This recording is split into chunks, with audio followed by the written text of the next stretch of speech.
ਮੁੱਖ ਮੰਤਰੀ ਚਰਨਜੀਤ ਚੰਨੀ ਨੇ ਵੱਖ-ਵੱਖ ਵਿਭਾਗਾਂ ਦੇ ਨਾਲ ਕੀਤੀ ਮੀਟਿੰਗ। ਮੁਲਾਜ਼ਮਾਂ ਨੂੰ ਸਮੱਸਿਆਵਾਂ ਹੱਲ ਕਰਨ ਦਾ ਦਿੱਤਾ ਭਰੋਸਾ। ਮੀਟਿੰਗ ਤੋਂ ਬਾਅਦ ਵੇਰਕਾ ਬੋਲੇ, ਕੋਵਿਡ ਦੇ ਦੌਰਾਨ ਕੱਢੇ ਗਏ ਮੁਲਾਜ਼ਮ ਫਿਰ ਕਰ ਰਹੇ ਨੇ ਜੁਆਇਨ।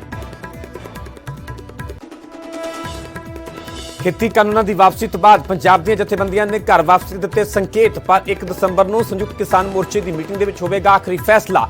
ਖੇਤੀ ਕਾਨੂੰਨਾਂ ਦੀ ਵਾਪਸੀ ਨੂੰ ਕਿਸਾਨਾਂ ਨੇ ਦੱਸਿਆ ਵੱਡੀ ਜਿੱਤ। ਖੇਤੀ ਕਾਨੂੰਨਾਂ ਦੀ ਵਾਪਸੀ ਤੇ ਲੱਗੀ ਸੰਸਦ ਦੀ ਮੋਹਰ। ਲੋਕ ਸਭਾ ਤੋਂ ਬਾਅਦ ਰਾਜ ਸਭਾ ਦੇ ਵਿੱਚ ਵੀ ਬਿਨਾਂ ਚਰਚਾ ਬਿੱਲ ਪਾਸ। ਹੁਣ ਰਾਸ਼ਟਰਪਤੀ ਦੇ ਦਸਤਖਤ ਬਾਕੀ। ਹਰਜਿੰਦਰ ਸਿੰਘ ਧਾਮੀ ਬਣੇ ਐਜੀਪੀਸੀ ਦੇ ਨਵੇਂ ਪ੍ਰਧਾਨ। 122 ਵੋਟਾਂ ਦੇ ਨਾਲ ਜਿੱਤ ਕੀਤੀ ਦਰਜ। ਬੀਬੀ ਜਗੀਰ ਕੌਰ ਦੀ ਥਾਂ ਸੰਭਾਲਣਗੇ ਅਹੁਦਾ। ਐਜੀਪੀਸੀ ਦਾ ਪ੍ਰਧਾਨ ਬਦਲਣਸਾਰ ਜਗੀਰ ਕੌਰ ਨੂੰ ਮਿਲੀ ਟਿਕਟ। ਅਕਾਲੀ ਦਲ ਨੇ ਭਲੱਥ ਤੋਂ ਐਲਾਨਿਆ ਉਮੀਦਵਾਰ। ਬਿਕਰਮ ਮਜੀਠੀਆ ਦੇ ਮਜੀਠਾ ਤੋਂ ਚੋਣਾਂ ਲੜਨ ਦਾ ਵੀ ਕੀਤਾ ਐਲਾਨ। 2022 ਤੋਂ ਪਹਿਲਾਂ ਪੰਜਾਬ ਦੇ ਬਦਲ ਸਕਦੇ ਨੇ ਸਿਆਸੀ ਸਮੀਕਰਨ। ਮਨੋਹਰ ਲਾਲ ਨੂੰ ਮਿਲਣ ਤੋਂ ਬਾਅਦ ਕੈਪਟਨ ਨੇ ਕਿਹਾ ਬੀਜੇਪੀ ਹਾਈਕਮਾਨ ਦੇ ਨਾਲ ਵੀ ਕਰਾਂਗਾ ਮੁਲਾਕਾਤ। ਪਰਨੀਤ ਕੌਰ ਨੇ ਵੀ ਟਵਿੱਟਰ ਹੈਂਡਲ ਤੇ ਲਾਇਆ ਕੈਪਟਨ ਪੋਸਟਰ, ਲਿਖਿਆ ਕੈਪਟਨ ਫॉर 2022। ਨਹੀਂ ਰਹੇ ਲੰਗਰ ਬਾਬਾ ਜਗਦੀਸ਼ ਅਹੂਜਾ। 21 ਸਾਲਾਂ ਤੋਂ ਪੀਜੀਆਈ ਦੇ ਬਾਹਰ ਲਗਾ ਰਹੇ ਸੀ ਮੁਫਤ ਲੰਗਰ। ਪਿਛਲੇ ਸਾਲ ਪਦਮ ਸ਼੍ਰੀ ਐਵਾਰਡ ਦੇ ਨਾਲ ਹੋਇਆ ਸੀ ਸਨਮਾਨ। ਸੀਐਮ ਚੰਨੀ ਨੇ ਵੀ ਜਤਾਇਆ ਸੋਗ।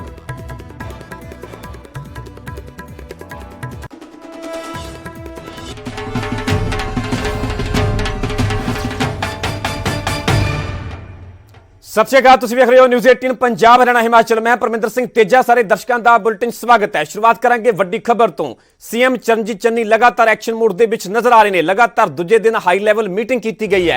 सीएम चन्नी ਵੱਖ-ਵੱਖ विभागों तो उन्होंने रिपोर्ट लई है। अज सिक्ख्या ते सिहत विभाग दे नाल उन्हां दे वल्लों मंथन किया गया, बैठक की गई ते मीटिंग दे विच कई मंत्री भी हाजिर रहे, जिन्हां दे विच प्रगट सिंह, राजकुमार वेरका ते ब्रह्म इंद्रा। इस तो इलावा डिप्टी सीएम ओपी सोनी भी इस मीटिंग का हिस्सा रहे। मीटिंग दे विच मुलाजमां बारे फैसला होया है। कोविड के दौरान कड्डे मुलाजम फिर रखे जाएंगे। कैबिनेट मंत्री राजकुमार वेरका के वलों वड्डा बयान दिता गया कि कोविड के दौरान जिहड़े मुलाजम कड्डे गए सन उन्हां नूं फिर रखा जाएगा।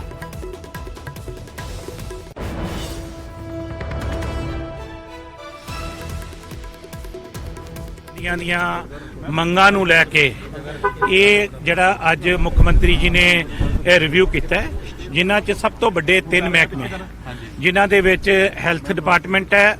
ਓਮ ਪ੍ਰਕਾਸ਼ ਸੋਨੀ ਜੀ ਉਹਨਾਂ ਦੇ ਮੰਤਰੀ ਹੈ, ਉਹ ਨਾਲ ਸੀਗੇ।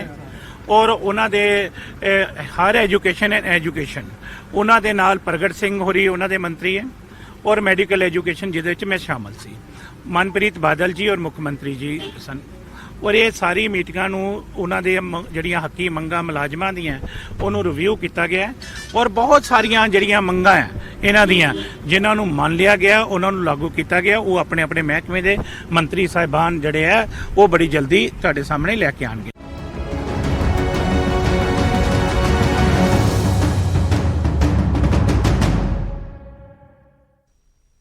ਹੁਣ ਗੱਲ ਹੋਵੇਗੀ ਕਿਸਾਨਾਂ ਦੀ ਖੇਤੀ ਕਾਨੂੰਨਾਂ ਦੀ। ਤਿੰਨੇ ਖੇਤੀ ਕਾਨੂੰਨਾਂ ਦੀ ਵਾਪਸੀ ਤੇ ਪਾਰਲੀਮੈਂਟ ਦੇ ਦੋਵੇਂ ਸਦਨਾਂ ਤੋਂ ਮੋਹਰ ਲੱਗ ਗਈ ਹੈ। ਲੋਕ ਸਭਾ ਤੇ ਰਾਜ ਸਭਾ ਦੇ ਵਿੱਚ ਖੇਤੀ ਕਾਨੂੰਨ ਰੱਦ ਕਰਨ ਵਾਲਾ ਬਿੱਲ ਪਾਸ ਕਰ ਦਿੱਤਾ ਗਿਆ ਹੈ। ਹਾਲਾਂਕਿ ਇਸ ਦੌਰਾਨ ਦੋਵੇਂ ਸਦਨਾਂ ਦੇ ਵਿੱਚ ਜ਼ਬਰਦਸਤ ਹੰਗਾਮਾ ਵੀ ਹੋਇਆ।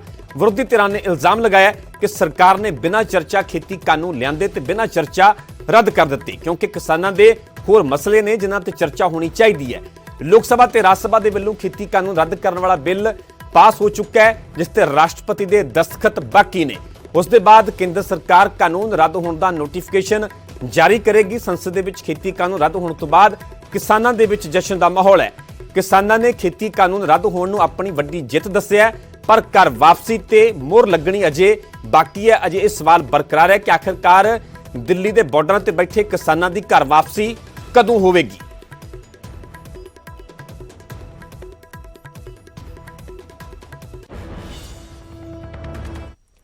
उधर पंजाब ਦੀਆਂ 32 किसान जथेबंदियां ने ऐलान किया है कि खेती कानूनों की वापसी किसानों की वड्डी जित है। उन्होंने कहा कि मोर्चे ने 5 वड्डियां मंगां ते जित हासिल कर ली है। बाकी मंगां भी सरकार मन्ने। यह भी मंग की गई है कि बाकी मंगां ते भी सरकार गौर करे, पार्लीमेंट दे विच उन्हां दा बकायदा ऐलान किया जाए। यह मंग 32 किसान जथेबंदियां दे वल्लों सरकार दे अगे रखी गई है। उत्थे किसान जथेबंदियां ने कहा कि सरकार नूं 1 दिन का होर समा दिंदे हां। 1 दसंबर नूं संयुक्त किसान मोर्चे की एमरजेंसी मीटिंग सद्दी गई है। 1 दसंबर तक वेट एंड वॉच है।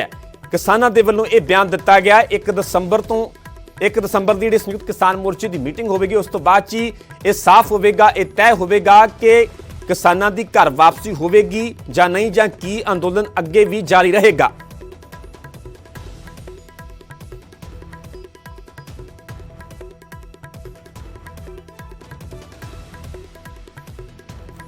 ਸੋ ਪੰਜਾਬ ਦੀਆਂ 32 ਕਿਸਾਨ ਜਥੇਬੰਦੀਆਂ ਦੇ ਵੱਲੋਂ ਅੱਜ ਮੰਥਨ ਕੀਤਾ ਗਿਆ, ਮੀਟਿੰਗ ਕੀਤੀ ਗਈ। ਪੰਜਾਬ ਦੀਆਂ ਕਿਸਾਨ ਜਥੇਬੰਦੀਆਂ ਨੇ ਕਿਹਾ ਕਿ ਖੇਤੀ ਕਾਨੂੰਨਾਂ ਦੀ ਵਾਪਸੀ ਕਿਸਾਨਾਂ ਦੀ ਵੱਡੀ ਜਿੱਤ ਹੈ।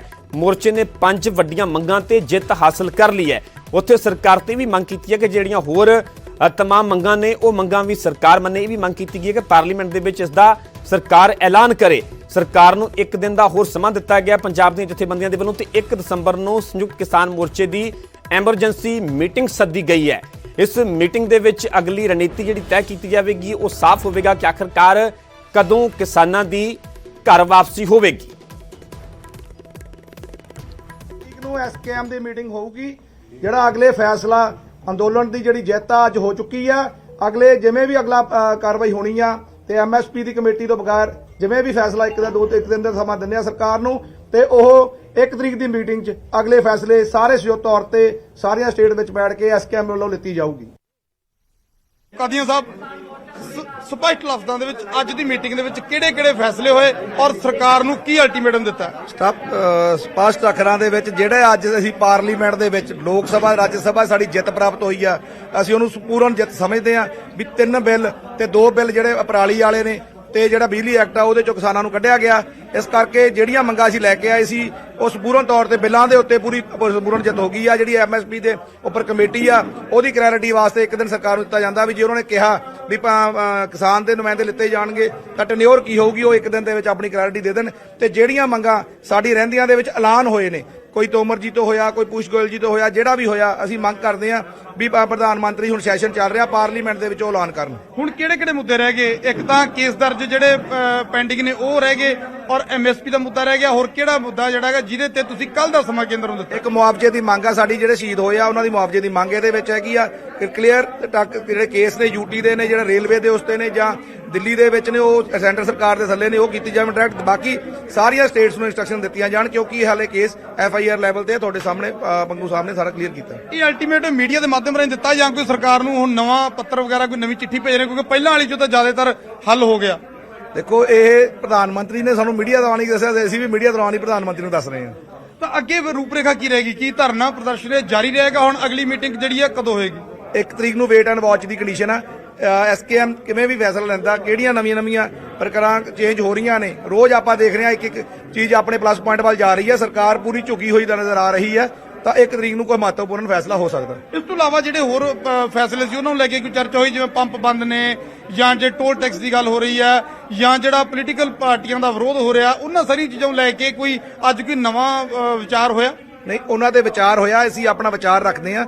32 ਜਥੇਬੰਦੀਆਂ ਆਪਣਾ ਵਿਚਾਰ ਐਸਕੇਐਮ 'ਚ ਰੱਖਦੀਆਂ। ਉਹ ਅਸੀਂ ਅੱਜ ਤਾਂ ਹੀ ਸਪੈਸ਼ਲ ਮੀਟਿੰਗ ਕਰਨੀ ਸਾਨੂੰ ਕੋਈ ਲੋੜ ਪਈ, ਤਾਂ ਹੀ ਆਪਾਂ ਸਪੈਸ਼ਲ ਮੀਟਿੰਗ 1 ਤਰੀਕ ਦੀ ਐਸਕੇਐਮ ਸੱਦੀ ਆ। ਉਹ ਆਪਣੇ ਵਿਚਾਰ ਐਸਕੇਐਮ 'ਚ ਰੱਖੇ ਜਾਣਗੇ, ਉਹ 'ਚੋਂ ਜਿਹੜੀ ਕਲੈਰਿਟੀ ਆਊਗੀ ਤੁਹਾਡੇ ਸਾਹਮਣੇ ਰੱਖੀ ਜਾਊਗੀ। ਇਸ ਤੋਂ ਪਹਿਲਾਂ 4 ਤਰੀਕ ਦੀ ਮੀਟਿੰਗ ਰੱਖੀ ਗਈ ਸੀ, ਤਾਂ ਉਸੇ ਮੀਟਿੰਗ ਨੂੰ ਅੱਗੇ ਲਿਆਂਦਾ ਗਿਆ, ਉਸੇ ਨੂੰ ਐਮਰਜੈਂਸੀ ਮੀਟਿੰਗ ਬਣਾਇਆ ਗਿਆ। ਨਹੀਂ, ਇਹ 42 ਜਥੇਬੰਦੀਆਂ ਦੀ ਮੀਟਿੰਗ ਆ ਜਿਨ੍ਹਾਂ ਨੂੰ ਆਪਾਂ ਐਸਕੇਐਮ ਨੇ ਇੱਕ ਪਾਵਰ ਦਿੱਤੀ ਸੀ, ਜਿਹੜੀ 11 ਵਾਰੀ ਦੌਰ ਦੀ ਮੀਟਿੰਗ 'ਚ ਰਹੀ ਆ। ਫੈਸਲੇ ਕੋਣ ਨਤੀਜੇ ਵਾਸਤੇ ਉਹਨਾਂ ਨੂੰ ਅੱਗੇ ਕੀਤਾ ਗਿਆ ਸੀ। ਉਹਨਾਂ ਦੇ 42 ਕਿਸਾਨਾਂ ਜਿਹੜੀ ਹੈਗੀ ਆ ਉਹ ਆਗੂ ਬੁਲਾਏ ਗਏ ਨੇ। ਟਰੈਕਟਰਾਂ ਤੇ ਪਈ ਧੂੜ ਕਦੋਂ ਝੜ ਜਾਏਗੀ? ਕਦੋਂ ਪੰਜਾਬ ਵਾਪਸੀ? ਕਿਉਂਕਿ ਪੰਜਾਬ 'ਚ ਵੀ ਇੰਤਜ਼ਾਰ ਕੀਤਾ ਜਾ ਰਿਹਾ ਵੀ ਜਿੱਤ ਦਾ ਜਸ਼ਨ ਹੈ ਜਿਹੜਾ ਕਹਿੰਦੇ ਪੰਜਾਬ ਵਾਲੇ ਪਾਸੇ ਕਦੋਂ ਆਉਣਾ? ਬਿਲਕੁਲ, ਜਿੱਤ ਆਪਣੇ ਤਕਰੀਬਨ ਆਪਾਂ ਹਾਸਲ ਕਰ ਚੁੱਕੇ ਹਾਂ। ਹੁਣ ਤਾਂ ਅੱਜ ਕੋਈ ਬਹਾਨਾ ਨਹੀਂ ਰਿਹਾ ਤੇ ਪਾਰਲੀਮੈਂਟ 'ਚ ਵੀ ਪੇਸ਼ ਹੋ ਗਿਆ ਤੇ ਬਸ ਐਸਕੇਐਮ ਦੀ ਇੱਕ ਮੋਹਰ ਲੱਗਣੀ ਬਾਕੀ ਹੈ।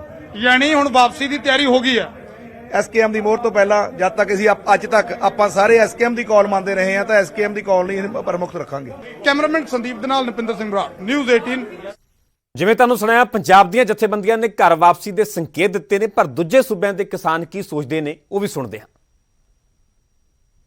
अभी जो दूसरे और मामले हैं किसानों के, उस पर भी सरकार बातचीत तो अगर सरकार बातचीत नहीं करती तो आंदोलन जारी रहेगा? हाँ, हम बिना बातचीत के कहाँ जाएंगे भाई।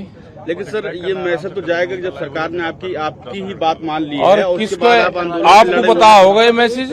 हमें तो बताया नहीं। पब्लिक में यही जाएगा। अभी तक तो ना हम पब्लिक को अपने आप समझा लेंगे। पब्लिक ने कहा कि हटना नहीं वहाँ से। तो राज्यसभा में अगर ये पारित हो जाता है, ये सारी जगह पारित होगा, ये खत्म होगा, लेकिन दूसरे मामलों पर हम बातचीत करके सरकार से, उससे बगैर हम यहाँ से नहीं सर जाएंगे। ये बैरिकेटिंग कब हटेगी? और बैरिकेटिंग भाई मैं तो लगा नहीं रखी, नाम न लगा रखी, जिसने लगा रखी उनसे तो पूछो। अभी तो आपसे कुछ बात हो रही थी। हाँ बात हो रही थी, उन्होंने कहते हैं ट्रैक्टर लेकर कब आओगे, मगर आज अभी नहीं आ रहे। संयुक्त मोर्चे ने पहले दिन से एमएसपी को अपनी प्रमुख मांग में रखा है। मैं आपको फिर याद दिला दूं, एमएसपी की मांग हमने आज नहीं जोड़ी है, दिल्ली आने के बाद नहीं जोड़ी है। 14 अक्टूबर को जब पंजाब के संगठनों ने 14 अक्टूबर पिछले साल जब पंजाब के संगठनों ने पहला मेमोरेंडम दिया था, तब उसमें एमएसपी के 3 पॉइंट जोड़े गए थे। एमएसपी की मांग थी, है। सबसे पहले तो हम उन शहीदों को जिन्होंने इन कानूनों को रद्द करवाने के लिए अपनी कुर्बानियां दी और जो लगातार सड़कों में बैठे रहे, उनका धन्यवाद करना चाहेंगे कि आज आपकी मेहनत रंग लाई है। और उसके बाद हम सेंट्रल सरकार से, स्टेट सरकारों से ये सुझाव देना चाहेंगे कि उन्होंने 3 कानून वापस ले लिए हैं और उसके साथ ही हमारा जो अगली मांग थी एमएसपी की गारंटी की, जो उसके पैरेलल मांग थी, उस पे अभी तक उन्होंने कोई विचार नहीं किया है। हालांकि कमेटी बनाने की बातें आ रही हैं, लेकिन उससे संतुष्टि इसलिए नहीं होती कि ना तो उसको कोई पारदर्शी बात नहीं कर रहे कि कौन कमेटी में लोग होंगे, कितने दिन में रिपोर्ट देंगे, किस किस पॉइंट पे वो अपनी रिपोर्ट देंगे। और उसके अगला जो आंदोलन के दौरान जो कि मुकदमे दर्ज हुए हैं, अब 48,000 लोगों पे हरियाणा में मुकदमे दर्ज हैं। अब उनको वापस लिए तो बिना तो हम घर नहीं जा सकते ना, तो सरकार को वो भी तुरंत वापस ले लेना चाहिए। मैं तो ये कहता हूँ आज ही उनको ये फैसला भी कर लेना चाहिए। ਉੱਥੇ ਲੋਕ ਸਭਾ ਤੇ ਰਾਜ ਸਭਾ ਦੇ ਵਿੱਚ ਵਾਪਸੀ ਬਿੱਲ ਪੇਸ਼ ਕਰਦੇ ਸਮੇਂ ਹੰਗਾਮਾ ਵੀ ਹੋਇਆ। ਕਾਂਗਰਸ ਨੇ ਬਿੱਲ ਤੇ ਚਰਚਾ ਨਾ ਕਰਵਾਉਣ ਦਾ ਵਿਰੋਧ ਕੀਤਾ, ਜਿਸ ਤੇ ਖੇਤੀ ਮੰਤਰੀ ਤੋਮਰ ਨੇ जवाब दिता। किसान संगठन सभी लोगों ने विरोध किया और उन्होंने कहा ये बिल किसानों के हित में नहीं है और किसानों के विरोध में है, इससे किसानों को कोई फायदा नहीं होगा, इसलिए इस बिल को आप वापस लीजिए। ऐसा 1 साल 3 महीने से ये एजिटेशन चल रहा था, फिर भी सरकार नहीं मानी। आखिरी में ऐसा एक वक्त आया कि जब सारे देश में एक माहौल बन गया इस कानून के खिलाफ और उसका रिजल्ट थोड़ा सा बाई इलेक्शन में भी उधर इधर महसूस हुआ। और प्लीज वाइंड अप, एक मिनट, 2 मिनट, तो उसके बाद में अब 5 स्टेट में चुनाव है। इसका परिणाम भी वो पहले से सोच चुके कि ये भाई ये बाई इलेक्शन में ऐसा परिणाम है तो फिर 5 स्टेट में इसका परिणाम क्या होगा। तब उनको आया नहीं आपको सर 700 लोग बॉर्डर पे मर चुके हैं। प्लीज ये तीनों कृषि सुधार बिल आपकी बात रिकॉर्ड पे सरकार किसानों की भलाई के लिए लाई थी, लेकिन हम सब लोगों को इस बात का दुख है कि कई बार प्रयत्न करने के बावजूद भी और जो कांग्रेस पार्टी के लोग अपने घोषणा पत्र में रखने के बाद भी उस पर दोहरा रुख अपनाते रहे। हम किसान आपकी बात ही रिकॉर्ड पे जा रही है, उनको बहुत संक्षेप में माननीय मंत्री जी रखे, इसलिए प्रधानमंत्री जी ने ऐतिहासिक बड़प्पन का परिचय दिया और गुरु नानक देव जी के पावन प्रकाश पर्व पर उन्होंने इनको वापस लेने की घोषणा की। यह प्रधानमंत्री जी की कथनी और करनी की एक रूपता का परिचायक है कि रिपील करने के लिए हम यहाँ आए हुए हैं। सत्ता पक्ष भी तैयार है और अपोजिशन भी मांग करता रहा है, इसलिए इस पर कोई भी विषय आगे बढ़ाने की जरूरत नहीं है, चर्चा की जरूरत नहीं है। मैं समझता हूँ विधेयक को पारित। फिलहाल रोक रहे हैं ते छोटी जी ब्रेक ली, जल्द हाजिर होने इस ब्रेक तो बाद।